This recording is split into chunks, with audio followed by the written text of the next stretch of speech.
අයිබෝන් අපි 2025 බහුවර්ණ ප්‍රශ්න පත්‍රයේ 31 සිට 40 දක්වා ප්‍රශ්න ටිකේ සාකච්ඡාව බලමු. පිළිතුරු පැහැදිලි කිරීම බලමු. ඉතින් මේ පැහැදිලි කිරීමේ අරමුණ ඇත්තටම සිද්ධාන්ත උගන්වන එක හරිය මේ පිළිබඳව කරුණු කියන එක නෙමෙයි. ඔබ MCQ පේපර් එකට විභාගයට ගිහිල්ලා වෙලාව මදි අමාරුයි කියන මැසිවිලි නගන එකට ඇත්තටම සාධාරණ හේතුවක් නැහැ. ඒක තමයි මේ පෙන්වන්න හදන්නේ. සහ ඒ මගින් ඔබට විභාගයේදී MCQ එකකට උත්තර සපයනකොට කොහොමද හිතන්න ඕනේ? කොහොමද MCQ එකක් ගැන කල්පනා කරන්න උත්තරයක් ගන්න එකට ආරම්භයක් ගන්න ඕනේ කොහොමද?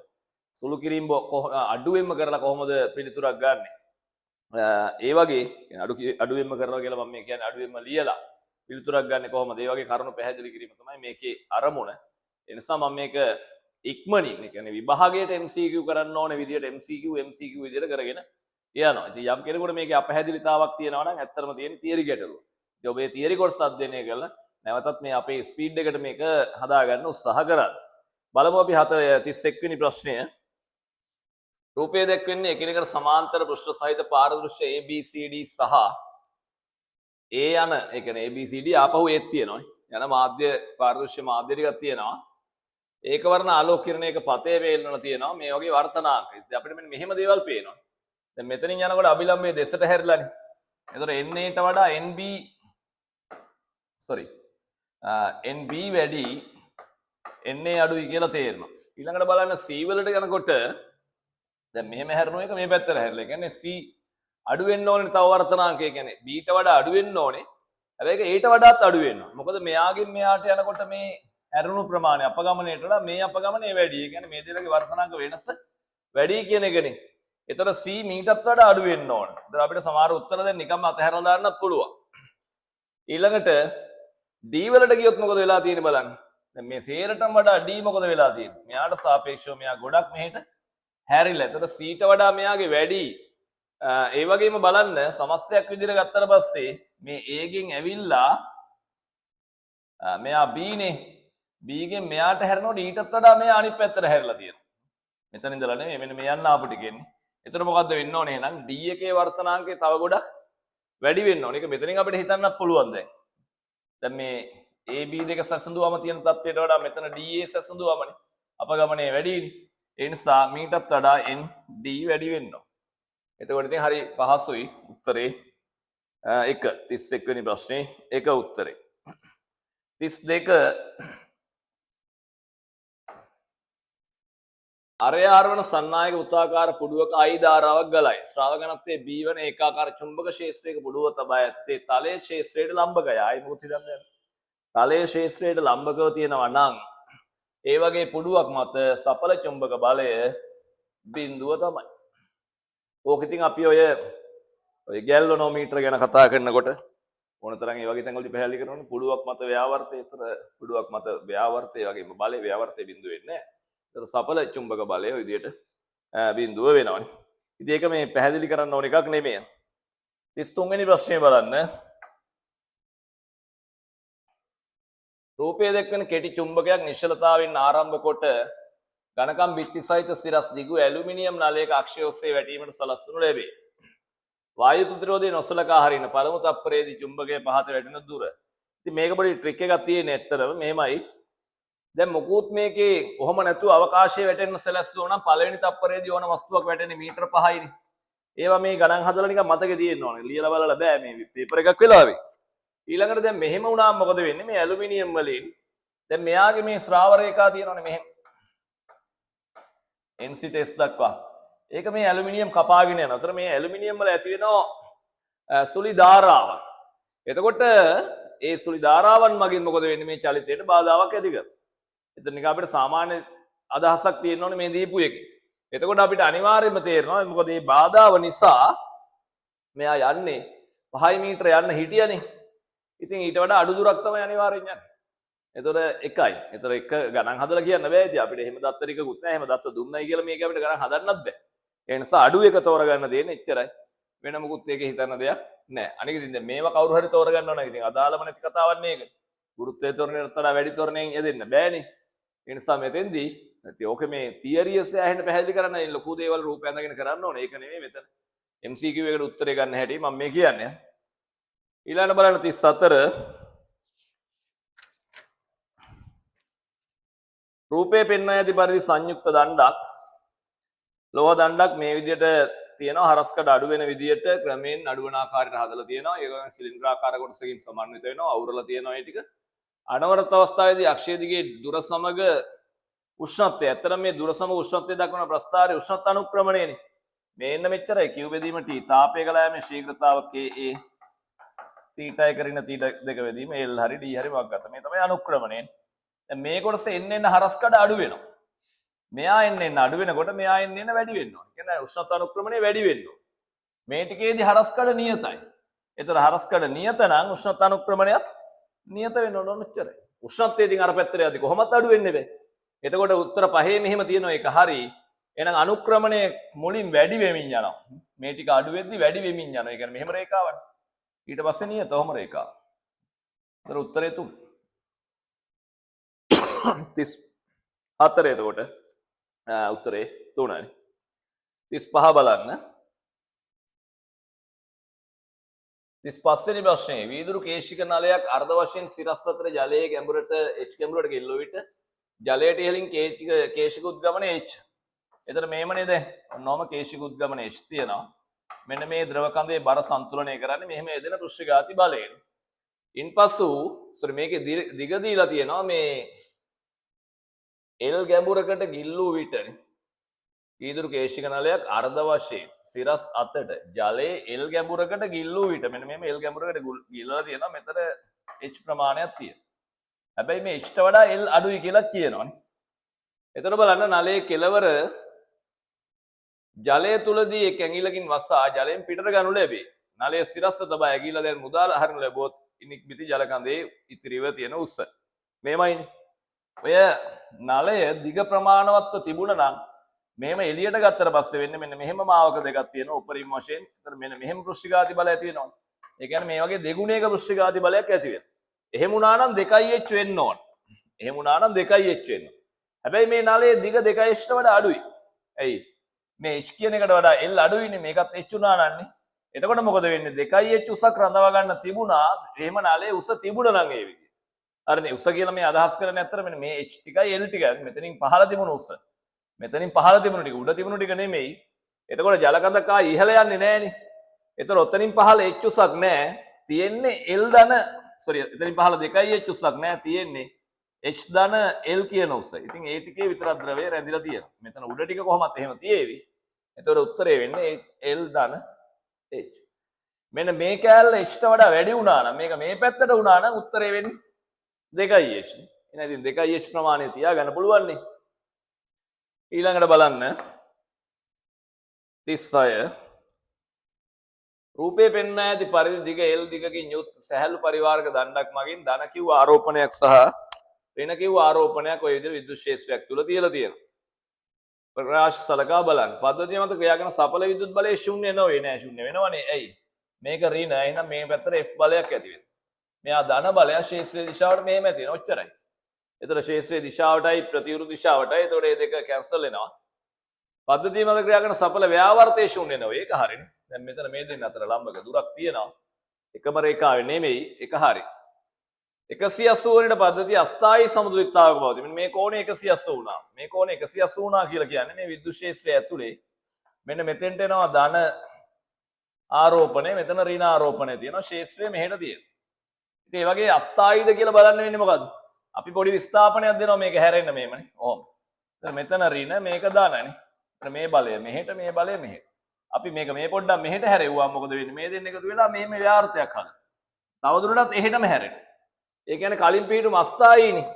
මම මේක පොඩි අමතර දෙයක් කියන්නම්. එතකොට ඒ කියන්නේ ඒක හරි වාක්‍යයක් විදියට මෙන්න මෙහෙම තිබුණා නම් මේක මේ කෝණය බිඳුව උඩා නම් මෙතන ඍණ ආරෝපණය එහෙනම් මෙතන ඍණ ආරෝපණය තියෙනවා. මෙතන ධන ආරෝපණය තියෙනවා. එතන පොඩි විස්ථාපනයක් දීලා මේම ධන මේම ඍණනේ විද්‍යුත් ක්ෂේත්‍රය මෙහෙට තියෙනවා. එතන මේ බලය මෙහෙට මේ බලය මෙහෙට. දැන් මම මෙහෙට කැරකෙව්වා. සෝරි මේ බලය මෙහෙට. එතන මේ දෙන්න එකතු වෙලා මෙහෙට ව්‍යාවර්තයක් හදලා කලින් පිටුම ආයි ලබා ගන්න. ඒ කියන්නේ ඔක බිඳුව වුණා නම් මේක ස්ථායී සමතුලිතතාවය. මේ වගේ වෙලා අස්ථායී සමතුලිතතාවය. එතකොට B සහ C තමයි නිවැරදි වෙන්නේ 36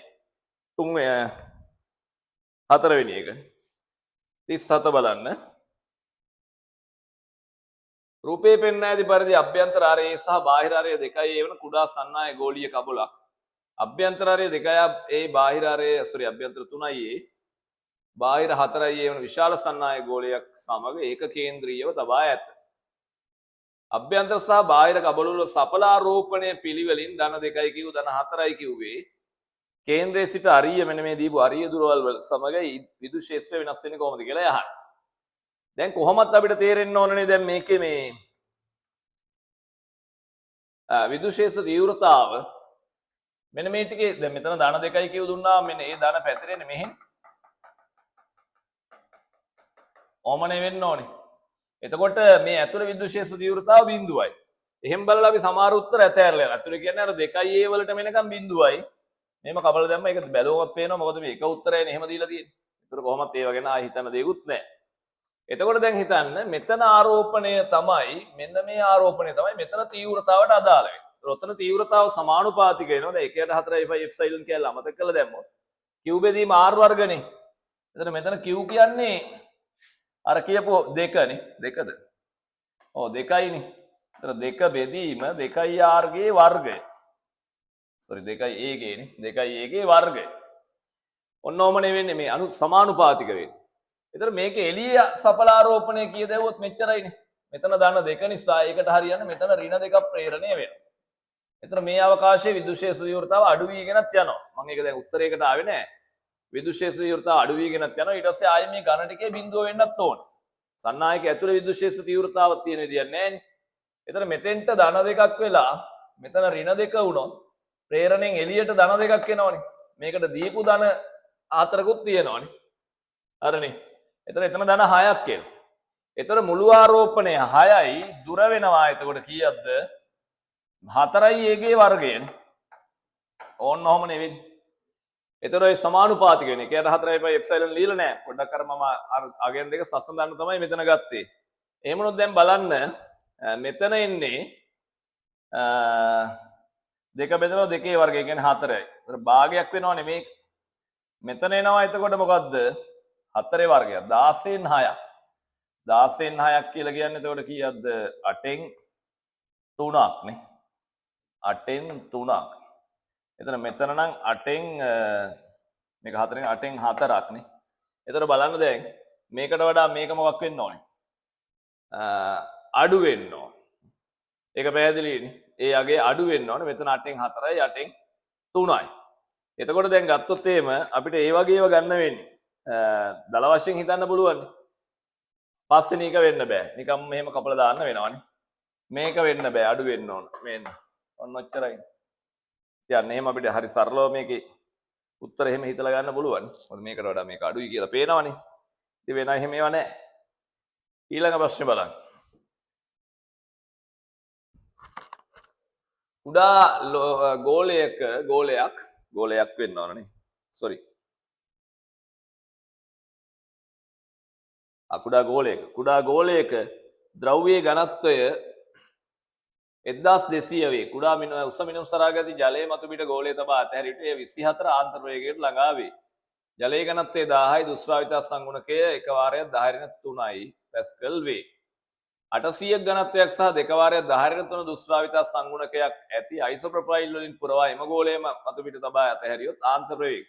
ආන්තර වේගයේ සමීකරණය මතක් කරගන්න 2r වර්ග g බෙදීම 9යි ඊටා d ඍණ ρ. ඕමනේ ලියවෙන්නේ. එතකොට දැන් මෙතන කලින් ආන්තර ප්‍රවේගය මෙයාගේ 24ක් කියලා තියෙනවා ජලයේ. එතකොට ජලයේ වුණත් මේවා ටික ඔහොමමයිනේ. මේක නියත.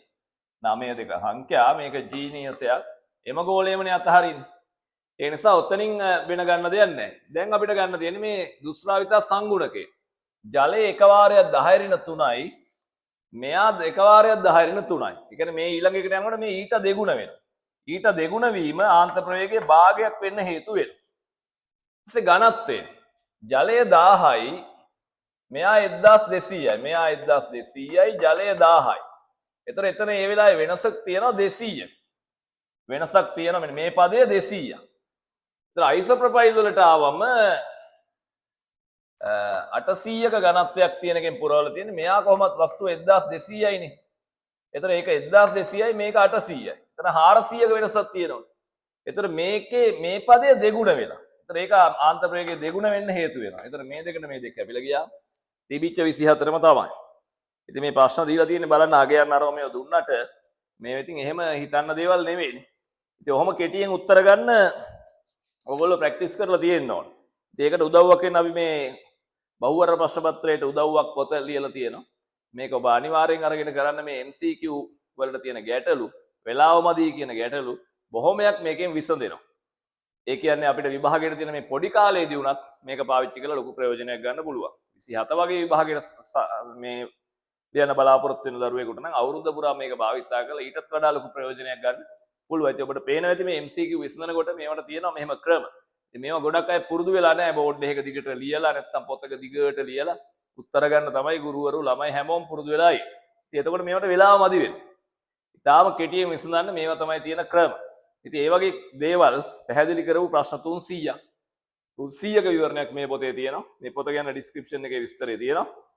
බලන්න. මේ පොත අරගෙන කරන්න විභාගයට කලින් ඕනම අවුරුද්දේ විභාගයට යන්නට පෙර. 39 කාරකාත්මක වර්ධක පරිපථයක ප්‍රධාන ප්‍රතිදාන ලාක්ෂණිකය දීලා තියෙනවා අපිට. උපරිම වෝල්ටේජ් ලාභය මේක හොයන්න එච්චර හිතන්න දෙයක් නැහැ. මොකද මෙන්න මේ ටිකේනේ මෙයා වර්ධකයක් විදිහට නියමාකාරයෙන් ක්‍රියාත්මක වෙන්නේ. ඉතින් ඒ ටිකේදී අපිට කරන්න තියෙන්නේ මොකද්ද? ඔන්න ඔය රේඛාව ඉතින් අනුක්‍රමණය හොයාගන්න එකනේ. ඒ අනුක්‍රමණය කියලා කියන්නේ මේක මේ මෙම්මනේ වෙන්නේ v out එක සමාන ඒ වාරයක් v1 රින v2. විවෘත බුදු අවස්ථාවේ නිකම් අපි හිතුවාමනේ. එතකොට මේ a කියන්නේ මෙතන මේ රේඛාවේ අනුක්‍රමණය. එතකොට මෙතන 12.1ක් තියෙනවා. ඒක 12.1 බෙදන්න මෙතන 110ක් තියෙනවා. හැබැයි 110 මයික්‍රෝවෝල්ට් නේ. ඒක නිසා මේක 10/9න් ගුණ වෙන්නේ. මේකට කැපෙන්න දීලා තියෙන්නේ 121 11න් වුණාම 11ක් එනවා. 11යි අනික මේක 11න් අතර වෙන්නේ නැහැ. මොකද මේ 11 උත්තරේ එන්නේ නැහැ. මෙතන 10 6ක් තියෙනවනේ. ඒක උඩට යනවනේ. ඒ නිසා මේ වගේ 11ත් එක්ක ලොකු වගේකට එන්නේ. සුළු කරලම් බලන්න යන්න එපා. ඒ නිසා 39 4 40 බලන්න. දිගේල් සහ ස්කන්ධයම ඒකාකාර දණ්ඩක් සීලිමේ ලක්ෂයක නිදහසේ විවර්තනය කොට රූපය පෙන්වා ඇති සැහැල්ලු තන්තුවක් භාවිතයෙන් සිරස් දිශාවට ඇල්පා කෝණයක් සෑදෙන පරිදි එල්ලා ඇත.